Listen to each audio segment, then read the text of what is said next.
The Agenda with Steve Paikin is made possible through generous philanthropic contributions from viewers like you. Thank you for supporting TVO's journalism. Ontario kids and their parents and teachers are back to online learning again. Tonight, how the pandemic is once more shaping the school year. Also, we'll get some perspective from parents on how to help children make the most of the return to virtual classrooms. It's Thursday, January 6th, and that's ahead on the agenda.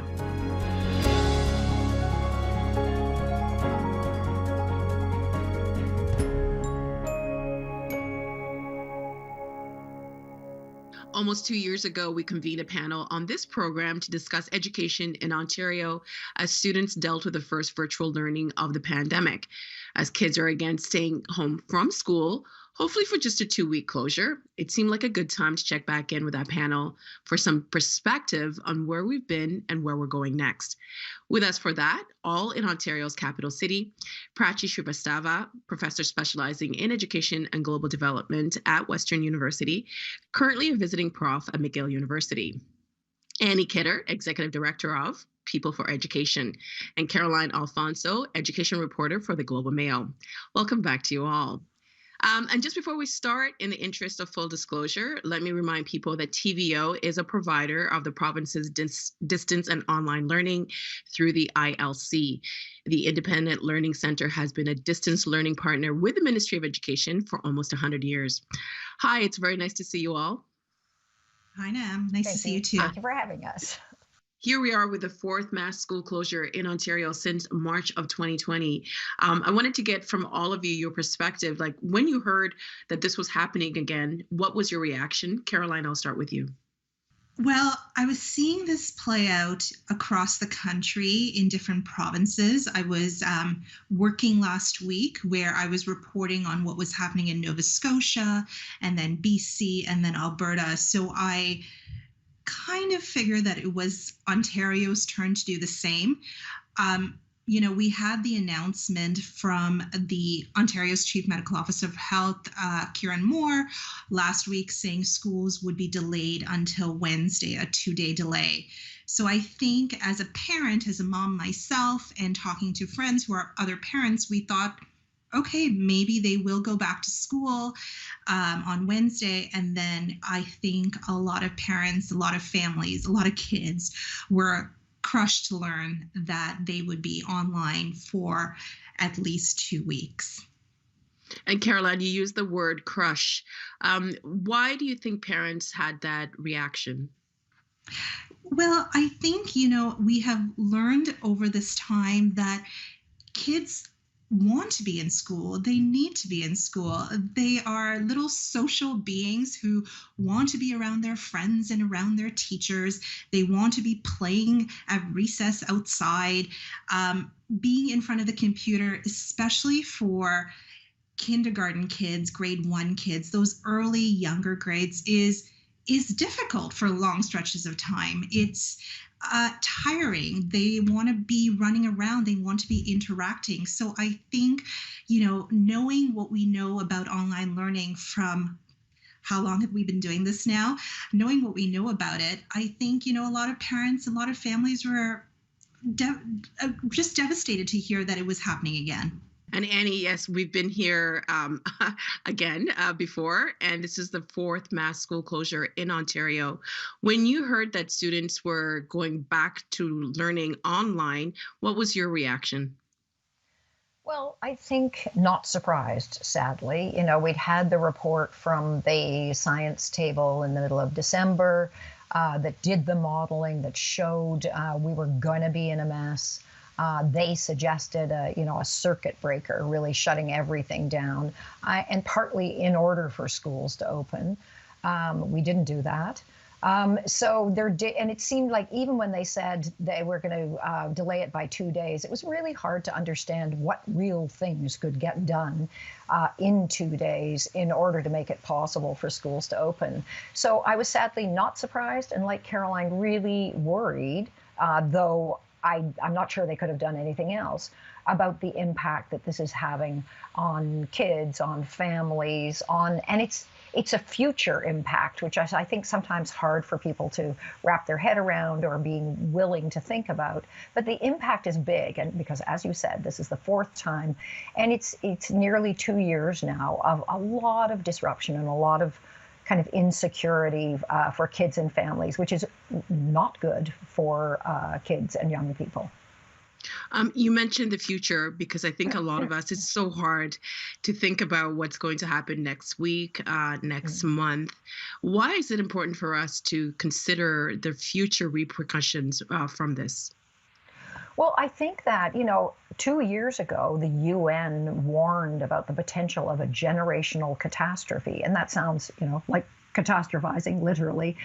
But in the end, we're seeing a lot of research now, not so much from Ontario, there definitely could be more, about the potential impact. And so it's yes, next week feels, really worrying, and next month.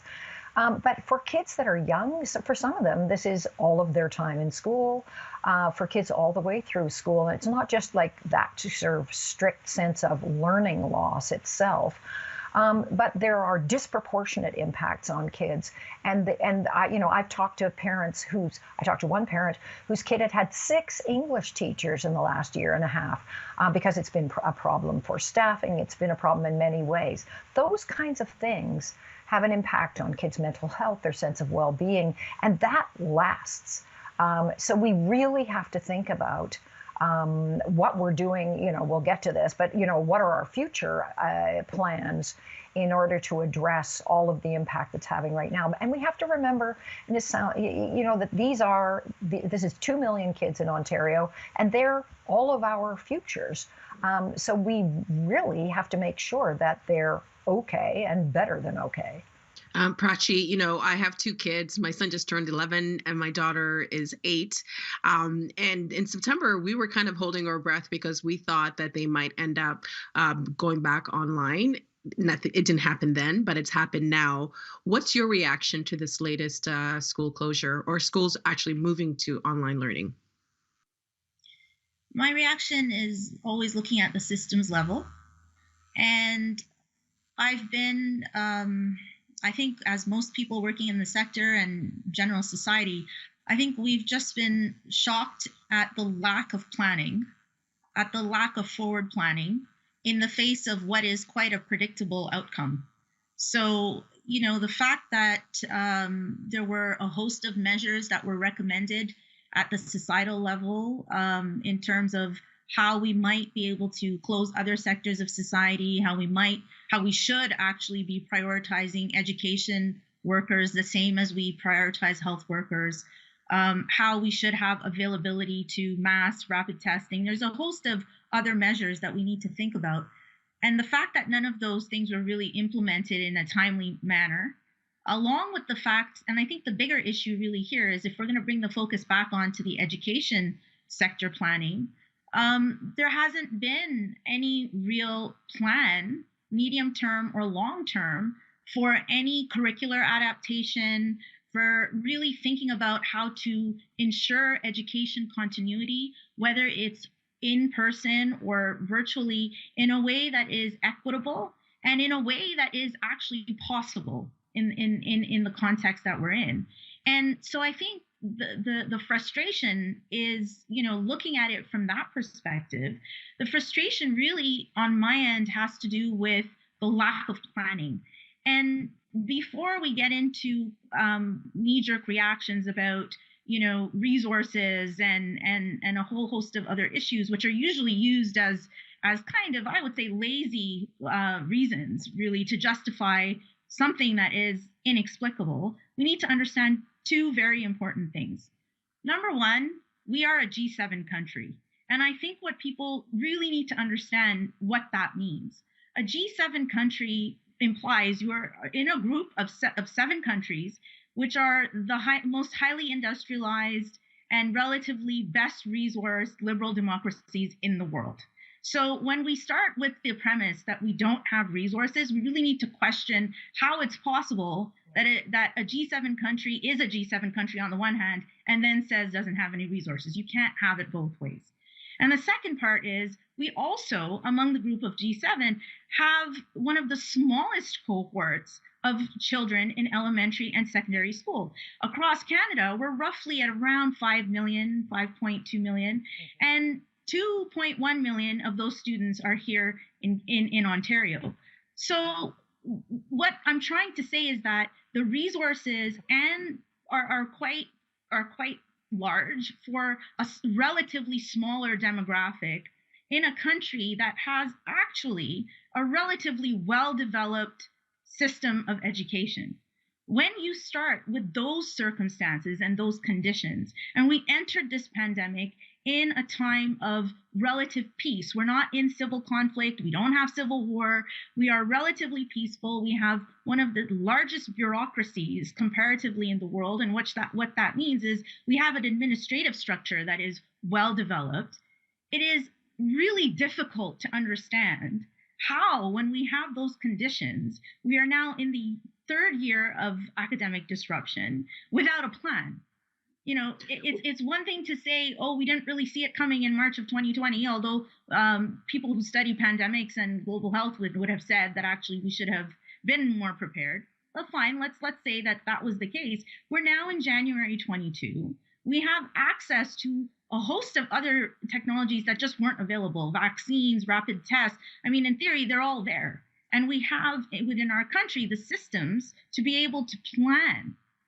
So, you know, what we end up seeing is this ad hoc policy on the fly for education in Ontario in particular. This province has the largest cohort of elementary and secondary school students, and yet we've had the longest school closures. And we don't start at 0. We start at 26 because we've already had 26 weeks of school closures since March of 2020. Compared to Quebec, for example, which had 10 or 11 weeks. And so when now we have an extra 2 weeks, you need to understand that those closures, the effects of those closures are cumulative. So we have to start at 28 weeks. Every time there is an extended closure, we have to add it on to the to the existing closures that were already there. Prachi, you mentioned curriculum. We're going to come back to that in a few moments. But Annie, Prachi said this was a predictable outcome and it could have been prevented. And even with the 2 weeks that we've been given, a lot of people are asking questions. What's going to be done in those 2 weeks to make schools safer for teachers, for students, for everybody? In your view, what should the government have done that they didn't do in order to keep schools open? Well, and I think it's not just safer, right? Yes, safer, but also with all of the appropriate supports in terms of ensuring that kids are able to recover and, you know, thrive and move forward. And I think that Prachi brings up an incredibly important point about the lack of planning. It's been kind of extraordinary that there's been no plan. So even in the press conference with the Premier, when they announced that schools would be closed for another 2 weeks, all of the media said, so what are you going to do in those 2 weeks to make sure schools can open permanently? And there was actually no answer. So I run a nonprofit. In nonprofits, you're accountable and you have to have goals. And some people say you have to have goals they call SMART goals, which stands for specific, measurable, attainable, relevant, and time-based.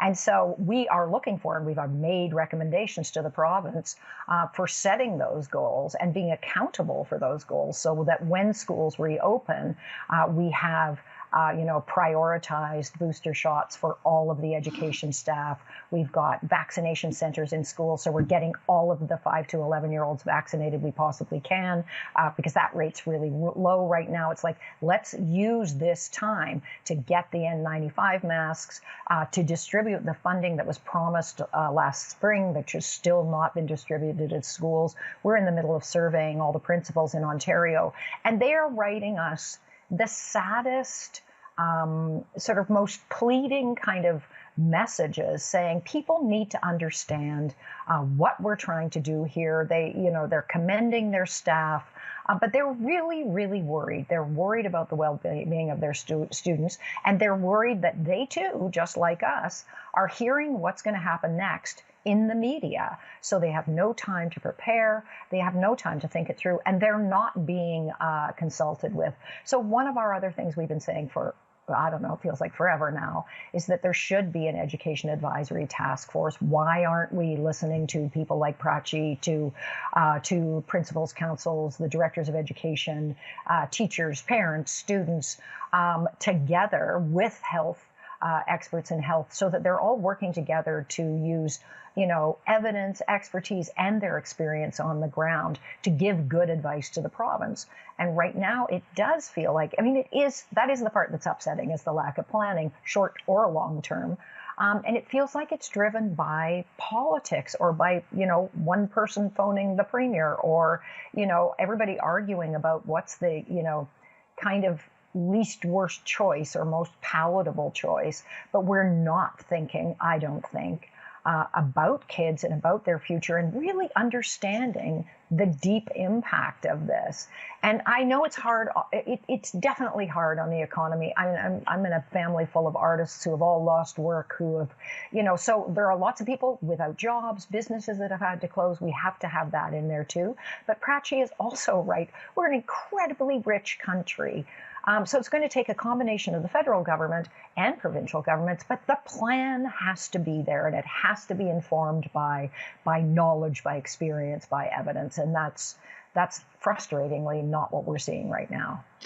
And Caroline, I want to bring you into this because Annie mentioned, Prachi mentioned the planning, the lack of planning, and Annie brought up, it seems as if we're living in an environment where we're all learning this information at the same time. When you talk to teachers, what are you seeing from them, and maybe the situation that they've been put in, where some people might think that they don't want to go back into the classes because they don't feel safe, yet they also have children, and they have, when we do move into this virtual space, they have to juggle not only doing their job, but also taking care of their children. I think, the teachers that I've come across really do want to be back in the classroom. They find that interactive face-to-face learning is best. That's how they were trained to teach, and that's how they would like to teach. The concern that I'm hearing from teachers is that what is, Annie has brought this up, and so has Prachi, what is in place for them to return to the classroom where it's safer? What measures are being taken so that, there's 25, 30 kids in their room. Some of those kids have had perhaps one dose of the vaccine. Some have had both. Kids under 5 haven't had a single dose yet. So what measures are being put in place so that they could feel safer in those rooms, because they would like to be there? We had 2 weeks of a holiday break. And it was only at the end of the 2 weeks that the province has announced that, education workers will receive N95 masks over time. More HEPA filters are being distributed to schools. It was at the end of that. And I think among the education workers that I've been speaking to, they're wondering why the government wasn't more proactive. They have been calling, many of them have been calling for better masks for teachers and school staff. Why hadn't that come before the holiday period, so that it could have been rolled out in schools by this point in time, instead of throughout the month of January, when we possibly could return to the classroom, and those measures would not be in place as yet. So I think at the end of the day, most people want to be in the school building, most people want to be in those classrooms, but what measures are being put in place so that they can be in those classrooms, right? And that is the challenge right now that everybody's facing. You all three were on the show with Steve Paikin back in May 2020, and we wanted to show some of the points that you brought up when you were on the show, and to get to your reaction to how things have changed or how things have not changed. And we wanted to start with you, Prachi. Sheldon, could you please roll? When we talk about automatic promotion, I'm not entirely sure that automatic promotion, in a context where we do not have indications yet from the government in terms of what the next school year is going to look like, whether or not that's a great idea. So, for example, if what we want is for children to enter, for example, grade 3 next year, they're in grade 2 right now, they want to enter grade 3 next year, what is that curriculum actually going to look like? I think the idea that teachers are going to have to catch up all the kids of whatever it is they missed in grade 2, and then on top of it teach the grade 3 curriculum, is just going to be stressful for the teachers, stressful for the children, and it's not the way that we'll be able to see learning gains. Probably what we want to do is see how we can reform that curriculum for next year and the year after, to actually take into consideration the effect of the pandemic on learning. It feels strange that what you said last year applies to what's happening right now, because we all thought that things might have shifted a little bit. And again, that was from May 2020, and we know that there's been no re-examination of the curriculum. Prachi, how do you react to hearing your advice from almost 2 years ago? I feel a bit of a broken record. That child who was in grade 2 in May of 2020 is now in grade 4 and will be in grade 5 in September of 22.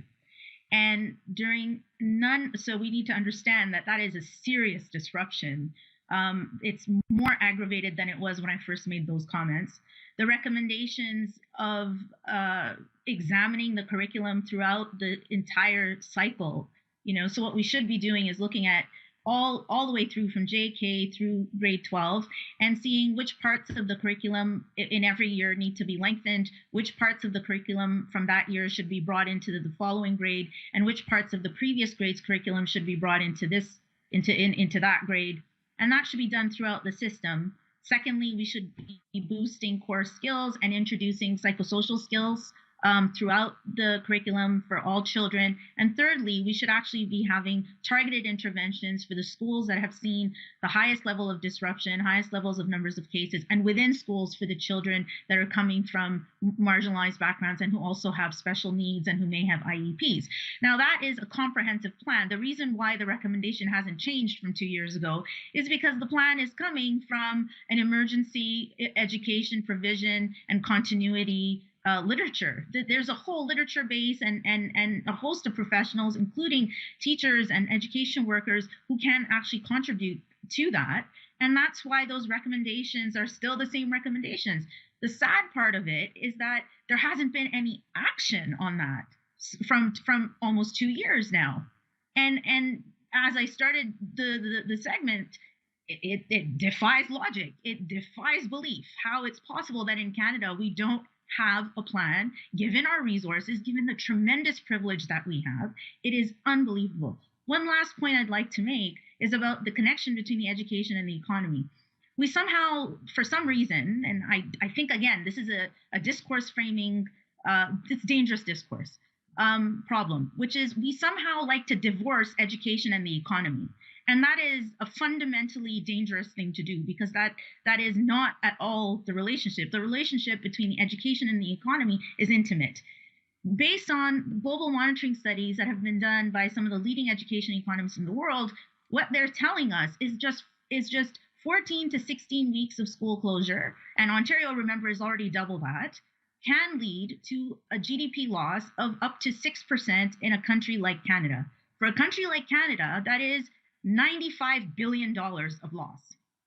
And StatsCan did a study that said that students graduating from high school, college, and from their first degree can expect to see in their own personal income situation $20,000 to $40,000 loss over the next 5 years. These are real losses felt by real people, and that will have a broad socioeconomic effect in our country. The recovery period is going to outlive the virus. Sorry, Prachi, to cut you off. I just realized we have about 5 minutes left, and I need to bring in Caroline. But I would also say that I think that all of us on this panel, where we are because of the education, and because we had a good education, we're able to contribute to the economy. So I take your point. Caroline, we're going to take a look at your clip from May 2020. Sheldon, please roll. Which cohort of students do you think this pandemic has been most injurious to their education? Well, I personally, I have a 5-year-old and 9-year-old at home, and the 5-year-old in SK is quite content just coloring and, building forts and having the best time and reading, and she's fine. I think the impact is the greatest for the high school kids, quite frankly. I think they are the ones who, especially the graduating class, those are the ones who were looking forward to those occasions of their graduation ceremonies and proms where they're held, and they're missing out on that. They are the ones who receive more feedback, I would imagine, from teachers. They are moving from class to class, they're working towards post-secondary or the workforce, and those are the kids who are, I think, missing the most. At the time in May 2020, you said high school kids. Would you answer that's the same today? It's funny watching that. One thing, I haven't aged that much now, which is a good thing. Those two children in my home are now 7 and almost 11. And I think we will not see really the impact for that age cohort until a few years down the line as they progress through the education system. And we see sort of what happens with their academic achievement, especially for my 7-year-old. I think, for high school kids, it has been difficult. And I would agree with that. Imagine coming into grade 9 in high school. You lost part of your grade 9 year. Your grade 10 year was so disrupted. You had no extracurriculars, and you're in your grade 11 year and you're back home. Again, the government is saying no extracurriculars. So I think, you're almost done high school. And this has been the state of your high school experience. I think that is quite devastating for many high school kids. And we're hearing that high school students after January 17th might be going back to in-class? Well, so there was an interesting story this morning by Robert Benzie at the Toronto Star. One of his sources said that fully vaccinated high school students could be returning potentially January 17th. But for my children, which will be so disheartening, the source also alluded to the fact that these kids could be at home potentially longer. So I think, all is up in the air, at least in my home right now, of what January 17th could potentially look like. I'm with you, Caroline, because my kids will be home as well. Annie, we wanted to take a look at what you said back in May 2020 and then to get your reactions to it. Sheldon, please roll. I think it's a great idea, a task force, that actually we're putting that in place right now, because there already have been calls for years, us among them, for, an evolution in public education, for thinking about the future of public education. And what we don't want to do is go Band-Aid, Band-Aid, Band-Aid on top of the pandemic. And then how can we get sort of back to normal? And instead, it's how can we look at all the stuff that we've learned and kind of go forward, or, people are talking about bouncing forward as opposed to bouncing back. And we could be doing that. People are doing some incredible thinking about learning right now. There are conferences happening with people from all over the world now, which we wouldn't have been able to do before. So let's use it to make some changes, not just to address the pandemic, but for the long term. Annie, as a parent, sometimes I feel like I'm screaming into the void when I'm talking about what's happening with my kids and not being able to have a consistent learning education over the past 2 years. Have we learned anything from the past 2 years of education in a pandemic? Well, I am worried about my Band-Aid, Band-Aid, Band-Aid comment, because I think it's still true. I do think, unlike Caroline, I have aged since then. It's shocking to see yourself. And my hair is way longer. No, I think that what's one of the things that's interesting, because nobody can go anywhere, we actually have been talking all around the world about education. And there's incredible thinking going on internationally and across Canada about what should it look like, what should we be doing. But there's a disconnect. Prachi is so right about how education and the economy are absolutely integrated, and there's a disconnect between all the thinkers and all the research going on and what we're actually seeing in our education systems all across Canada. And sadly, this has been true for as long as I've been doing this. There's so much politics in education. It's hard to get it to that point of, okay, it is 2022. We know a lot of cool stuff. how are we going to make that happen in our schools? So it's not even just a matter of going, what are we going to do about the curriculum? What can we leave out? What do we need to add to?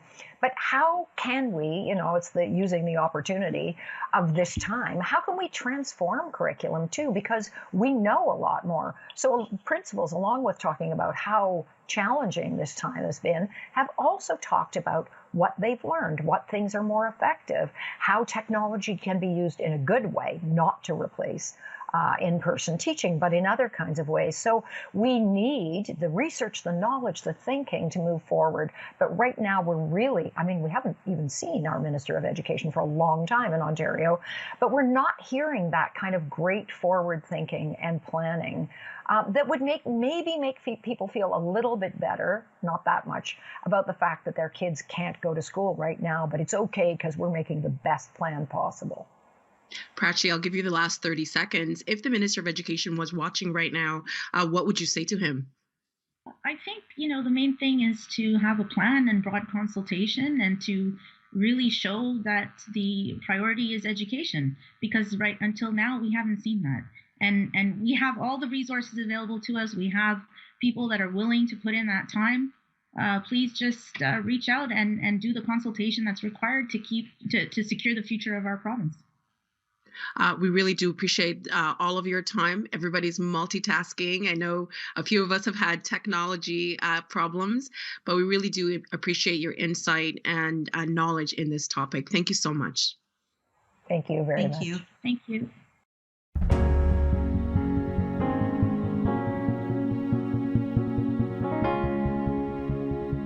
Even if it does end up being just a 2-week school closure, it's a big deal for students to be back learning from home.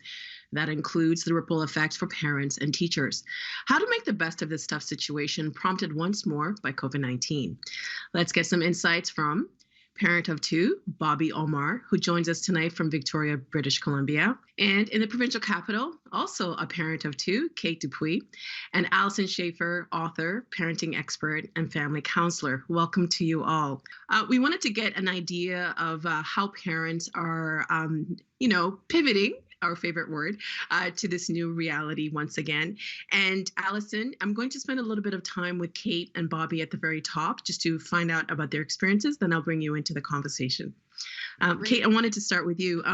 So can you tell us about your life as a parent these last 2 years? What's it been like?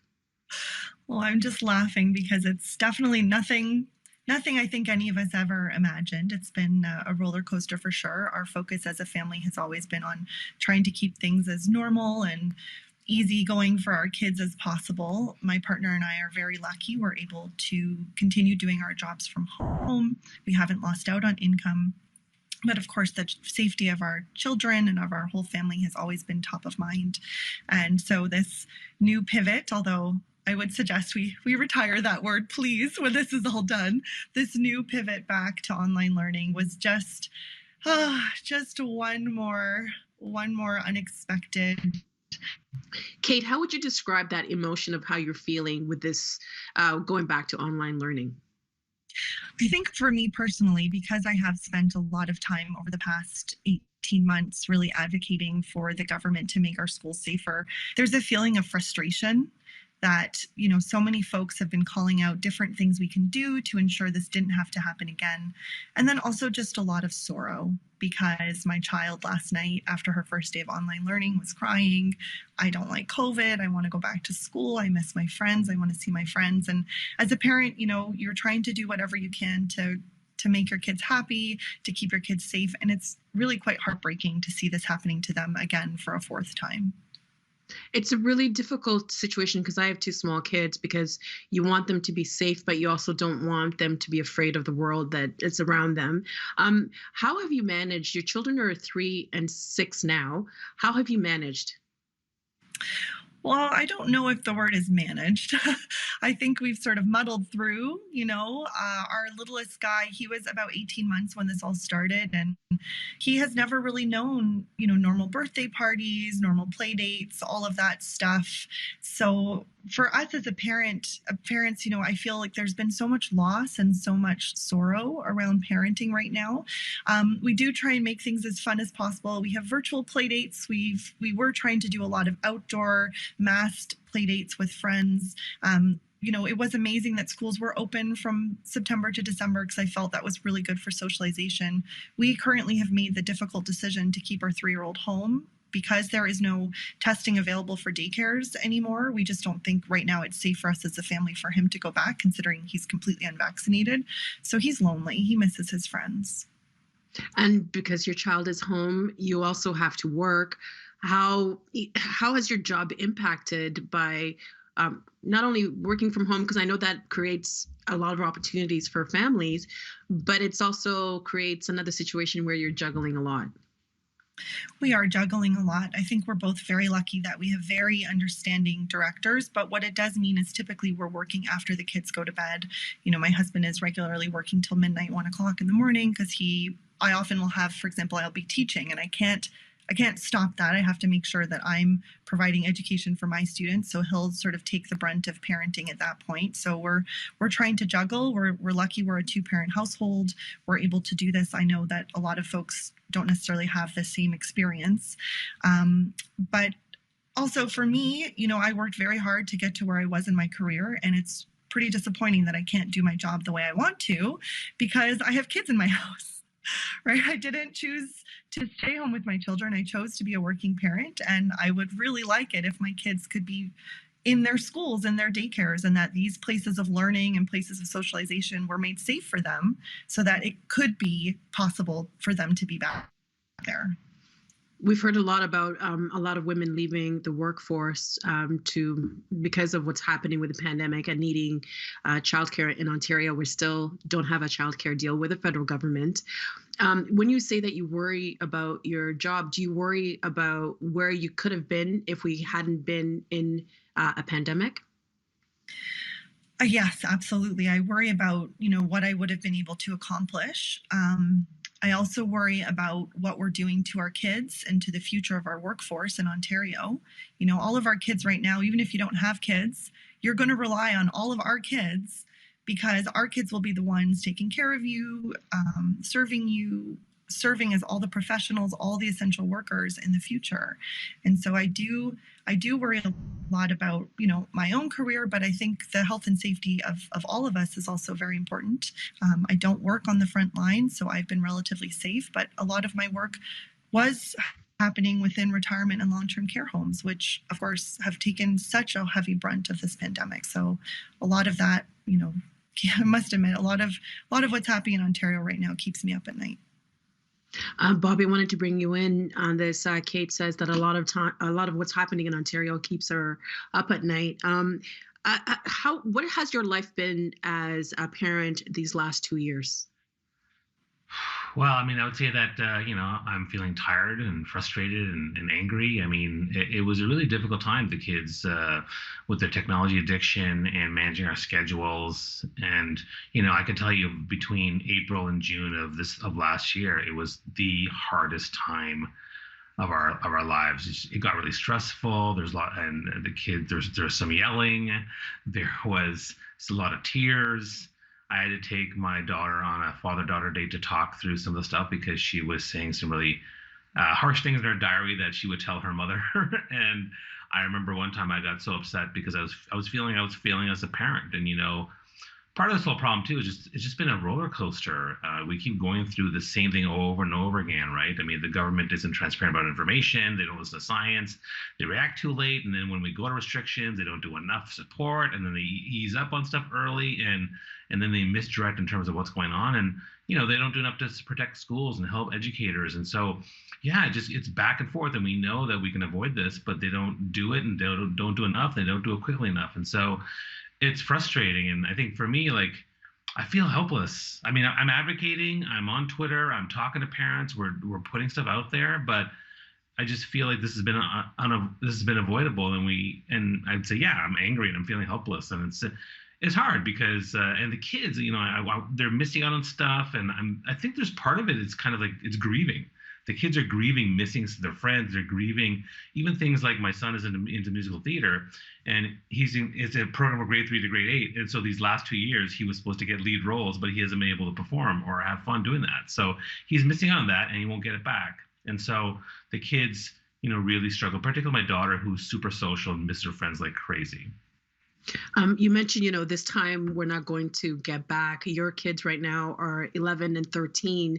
I asked Kate the same question of how she managed, and she said it's not really managing. When you look back over this time, how have you managed?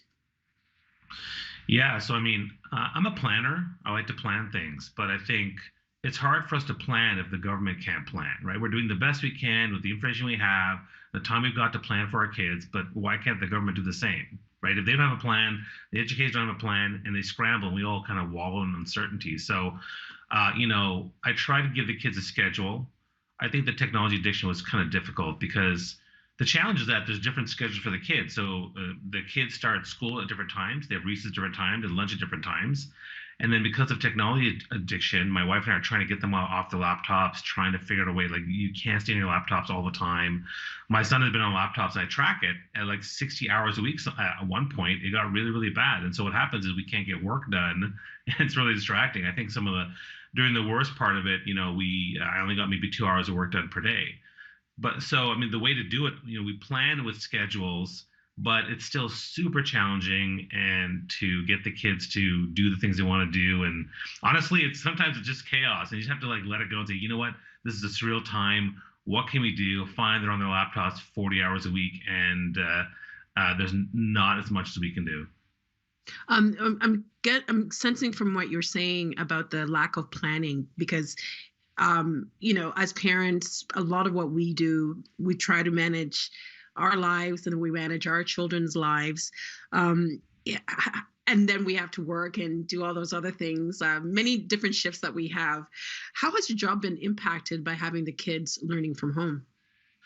First off, when the pandemic hit, my job was impacted because I'm a professional speaker and trainer. So when speaking events and training and online conferences were canceled, my entire business was devastated by that. So I'm scrambling to try to recoup those losses, or to transition to doing other things and leveraging my skill set. So I think that was hard. The fact that we can't put as much time and energy into the day makes it even harder, because we're also trying to manage the household and do the dishes and all that kind of stuff, as well as trying to build my business back again. So I think it's been very difficult. Particularly the first year, I think, was really hard. The second year, I've been able to transition more stuff, which has been good. And now we're just kind of in this roller coaster yo-yo wait and see of when can we get back to some normalcy. But it's hard because you have less time and less energy. And even during online learning times, because it's just hard to get the kids up in the morning and get them to go to bed on time. And so by the end of it, my wife and I get the kids to bed at maybe 10 o'clock, and then we just collapse on the couch for an hour before we go to bed. And so, we're all tired. It's kind of suspicious how much energy kids have at the end of the day when it's time for bedtime, but I think that's a segment for another day. Allison, you've been hearing to what Kate and Bobby have been saying. Do their stories sound similar to what you've been hearing from other parents? Absolutely. And as a family counselor, and like Bobby, my speaking, a part of my career had to get shut down. And of course, the demand for counseling services went up. So I opened my doors to a lot more clients who are in need, a lot of families in distress. And the stories that I'm hearing from Kate and Bobby are very similar to the clients that are showing up in counseling practice. If you haven't had to deal with the minutia of online schooling, I don't think you really understand the Herculean ask that we're making of parents. It is the nuanced pieces of all of this. It's 3 kids fighting for bandwidth, and even Kate trying to get online while her kids are doing online. We've had some tech issues, and I know that's probably because of bombarding the Wi-Fi at her house. Siblings walking around with cell phones while the other kids have their mics on, kids refusing to turn the cameras on, parents sitting over their kids' shoulders, curating the class, and these wonderful teachers who are trying their best are getting criticized, and the parents are giving the answers, and it's broken all these systems.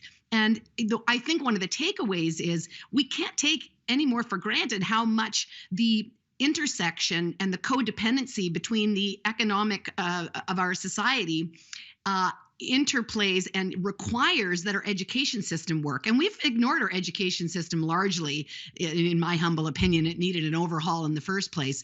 But now we really see that the two have to work in a cooperative fashion. And when one breaks, the other breaks. And I really, again, going to sort of some gender stereotypes here, not that wonderful fathers like Bobby haven't stepped up and we've done better at sharing of responsibilities and labor in the household. Mothers still tend to take the brunt of all of this. Not only do they tend to have the lower salary, so if they have to step away, their job gets put on hold, but they also manage the household in a managerial way. Again, not that you can't task your partner to do something, but we do tend to watch all the moving parts. So I found that moms in particular have really felt terribly discouraged about what they know they could be doing at work, as Kate was sort of saying. We like to be competent. We like to be good at what we do. That's what fills our bucket. And we know what our kids need. We're very educated now about what a 3-year-old needs attention, a 3-year-old needs to be played with. And if they're pulling on your pant leg and you can't address them because you're on a Zoom call, it feels horrible as a mother to have to shoo away a child. So there's a tremendous amount of emotionality that's coming up around, how this thing is all impacting us, our children, us, our family. We're fighting. So things seem to be crumbling. And it's been so very, very painful for people. And of course, one size does not fit all, because we all have kids in different ages and different stages of life, dealing with different issues for their age group. Allison, what are you hearing from parents of teens? So I'd say, to your point, it's been a bit bimodal. I either have the parents who kind of had already some strong foundations in their family, their skills, their relationships. And a lot of them are saying some of the silver linings, like, oh, we all got to go to the cottage together and work remotely from the cottage. And, my husband usually works on the road, and now suddenly he's home and we're having family dinners that we never had. And our kids are having an appreciation for our careers because they see what we're doing. And so there have been some silver linings, absolutely. But I would also say that we have seen, not just in my practice, but if we look at some of the stats coming out of things like Kids Help Phone, they had a 300% increase in users using their text helpline in the first month of the pandemic. That was the first month. You can imagine what it is now. I've been on panels with Sick Kids Hospital listening to their spike in services in their emergency ward, and even they were shocked at the severity of the presentation and how young the kids are that are coming in. So it has created a mental health crisis for our teens, and we have to really be sensitive to that. It's a unique developmental time. A pandemic is going to impact a 3-year-old and a 6-year-old different than a 13 and a 16-year-old. I had a great story of one family where, because they were out of school for 2 years, they went back and they bumped into someone in the hallway and they were like, "How did you know my name?" And they're like, "Who are you?" They had gone through puberty while they were at home. They went back to school and their friends didn't recognize them. They went from being a boy to a man during the pandemic. A lot changes in a short amount of time. And there's some important developmental milestones that need to happen in adolescence that those kids are missing out on. Bobby, I noticed you wanted to say something. No, I was just, as a parent of teens, I see how my kids react differently. So, my son, he's a total gamer. So one of the big challenges too is that he's trying to, grade 7 for him last year was basically Minecraft. And now I'm afraid that grade 8 is going to be Roblox. And that's going to be what he does, because he definitely checks out when it's online versus when he's in class. His grades are fantastic, but when he's online, they suffer and he doesn't learn as much. And so, I find that to be a bit of a challenge when I compare his situation versus my daughter's situation, where she wants to socialize. And so she's always just talking to her friends all the time and not even paying attention to school. How do you manage that? Because my daughter, my 8-year-old, actually put me in my place. She said to me, "When you want me to be online, you're okay with me being on the computer. But when I want to play with my friends, you're not okay with that." So, Bobby, how do you manage that time on how much they spend online? Well, the truth is we don't. I think it's a big challenge for us. I have been able to find something that worked for me. I found an app that actually helps me control the kids' computer time. So it's called Custodio, and I've invested some money into it. But it's actually good because now I can actually, during the day, turn off Roblox, YouTube, Netflix, they can't use them. They can only do the stuff that when they're on their school. So I think that's been good, and I think so that's been helpful. The second thing that's been helpful is my son definitely likes to have a schedule. He wants to know what's going on today, what do I have to do, what are my chores, and so having a schedule that I print out and put in front of them in their bedroom and by their station, it works really well too. Kate, I wanted to ask you too, because when I initially had my kids, our pediatrician was saying, limit the screen time, limit the screen time. Your kids are fairly young, and now one of them having to learn online. Is that something that you worry about? Oh, it absolutely is. I feel like a lot of my friends and I have had this conversation. That was, one of the number one things we were told: no screen time whatsoever before 2, and after that it must be managed. And not only that, but it's screen time that is supervised. I don't know about a lot of working parents, but a lot of the time when my daughter is on school, she's in her room on her laptop. I mean, I think she's still young enough. I don't think she's off doing other things. She hasn't yet experienced Roblox or these types of programs, but she's staring at a screen all day. And she, for us as well, I'm trying to schedule things so that I can take a break when it's her longer recess time. But if I can't, then oftentimes she goes on the iPad to watch Netflix. So I'm pretty concerned about this. I haven't heard about a lot of pediatricians or pediatric associations speaking out about what this could potentially be doing to our kids. Kids are not meant to learn on a screen. Kids are meant to learn in a collaborative, interactive environment. They're meant to be playing. They're not meant to be sitting. And, again, I echo sort of what Bobby said, that there's just so little planning we can do, and there's just so much frustration, because none of this, I think, was inevitable. When this happened the first time in March 2020, of course, it was an emergency situation. We had no idea what to do. Everyone, stayed safe, stay home. We pitched in. We're all in this together. Now, in January 2022, it really feels like our kids have been abandoned. Our kids and working families, especially families like mine, where my youngest child isn't eligible for vaccination yet, it just seems like we're sort of an afterthought to the government. We're an afterthought to a lot of the planning, and even the way this was all done, at least here in Ontario, where, a few days ago we heard there was going to be school, and then all of a sudden there isn't school. I'm on the parent council at my child's school, and a lot of the conversation the last few days has been about getting tech to families. There's an assumption that all families will just have an extra laptop or iPad sitting around. That's not true. Maybe if we'd known in December that this was happening, we could have sourced different tech opportunities. A lot of our Chromebooks don't have charging cables. So where do you get a charging cable from now? They're all back ordered. It's just the lack of planning is difficult, and the sense, for me at least, that our kids are not a priority, and that our kids have really been just kind of pushed aside, and, they'll just go back to online learning. Families will cope again. It's just really discouraging, honestly. Allison, you've been hearing both Bobby and Kate talk about the screen time, the amount of screen time that kids are spending online right now. I think a lot of people have understood that of March 2020 because, as Kate mentioned, it was an emergency. But 2 years in, we're year 3 of the pandemic. Should parents be worried about the amount of screen time that their kids are being exposed to now?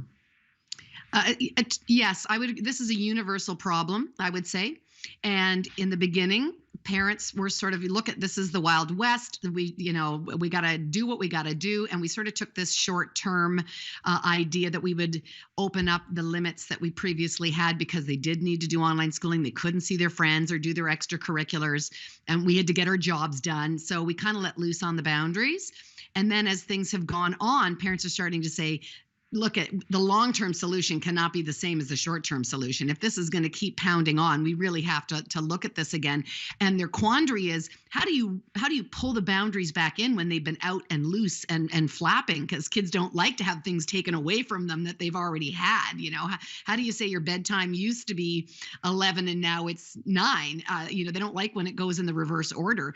But parents are seeing that it is now cumulatively and over the long amount of time too much time. And I would just say, just know you're not alone.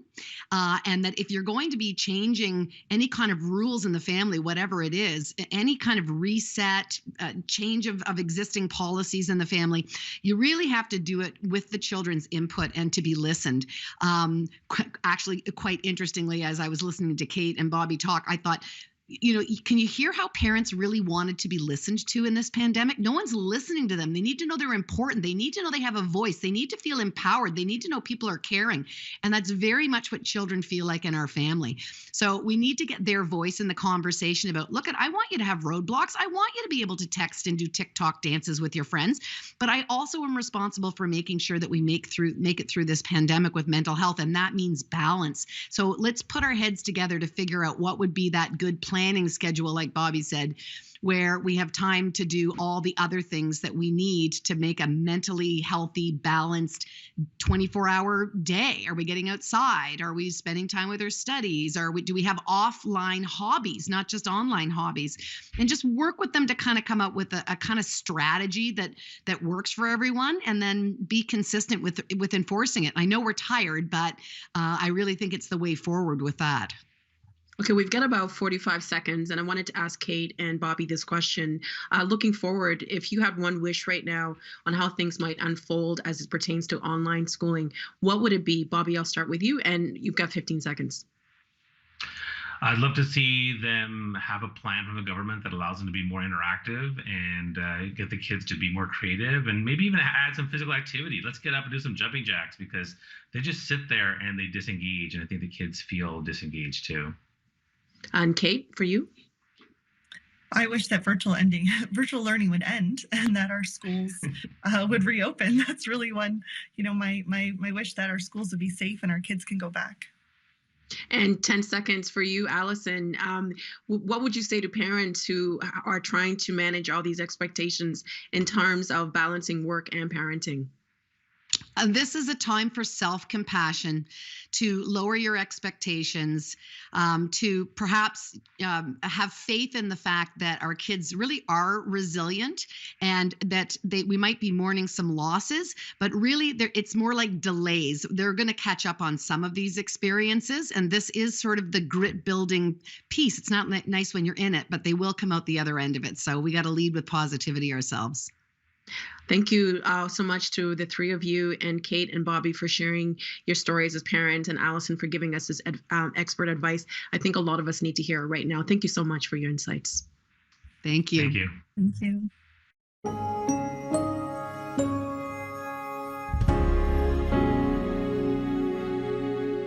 That is the agenda for Thursday, January 6, 2022. Tomorrow, we'll check in with public health units in Peel Region, Sudbury, and Niagara for the latest locally on COVID-19. I'm Nam Kiwanuka. Thank you for watching TVO, for joining us online at tvo.org, and we'll see you again tomorrow.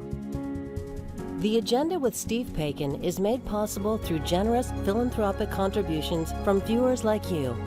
Thank you for supporting TVO's journalism.